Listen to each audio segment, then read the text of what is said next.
Hello everyone. I wanted to make this as a forward for my first sword review.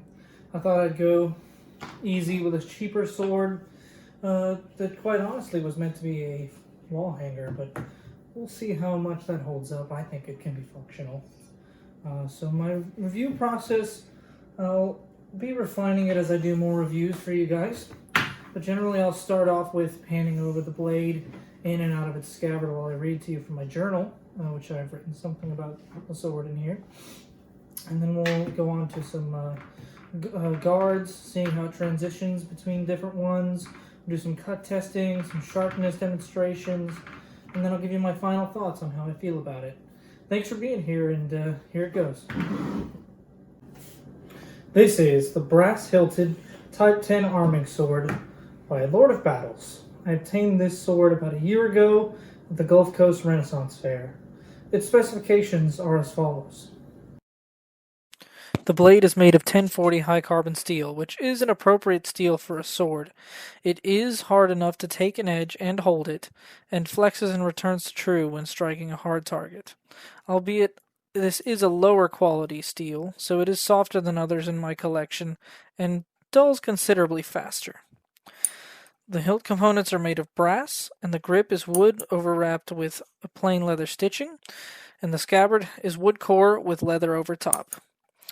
The sword weighs 2 pounds, has a point of balance at 6 3/4 inches down the blade from the guard, and a center of percussion 21 inches down the blade. The overall length of the sword is 37.5 inches, and the blade is 30.5 inches, making the grip 7 inches. It is a typical reproduction of a Crusader sword, featuring a brass hilt with Christian themes and a smooth leather grip, a well-shaped Type 10 blade that has a lenticular cross-section at the termination of the fuller. This sword came blunt and was clearly meant to be a decorative piece. However, due to the nature of the full tang construction, properly threaded, and a non-stainless blade, I decided to use it as a real weapon. It is now fully sharpened and has proven to be an excellent cut and thrust sword. If you treat it as though it were an iron blade, it could serve for a long time. My favorite thing about this sword is how pretty it can look when the brass is freshly shined with some blue magic. The blade, I've tried to get back to the original polish that it had, which was close to a mirror. However, the deep scratches left from the sharpening stone have proven to be impossible to remove.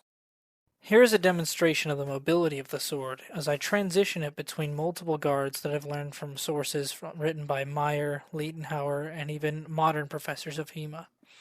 The sword is quick, light, and lively in the hand, and transitions effortlessly between the different guards.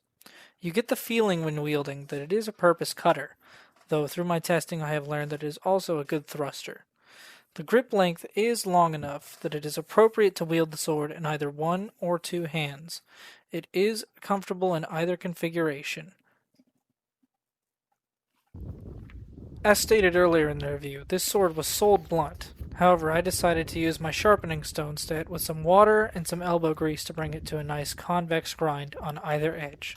The sword is now sharp enough to cut paper, hair, flesh, and clothing, and the grind that I've put on it gives it less resistance as it passes through cutting targets. Here's a single-handed cut on a water bottle. It did split the bottle cleanly in two, even though my edge alignment wasn't very good, which caused it to fly away from the stand. Using two hands to cut gives the user much better control over the edge alignment, causing cleaner cuts. The bottle didn't even move from the stand as it sliced cleanly through.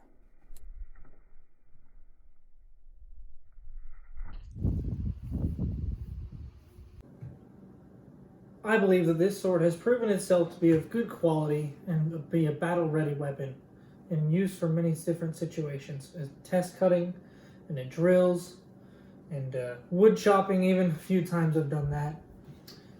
I'd say that it's a good sword, and I'm proud to have it. If you'd like to get your own, I used an image of Cult of Athena's website earlier in the video, and it looks like they're out of stock right now. But if you go to most Renaissance fairs, most dealers are carrying this sword with them right now.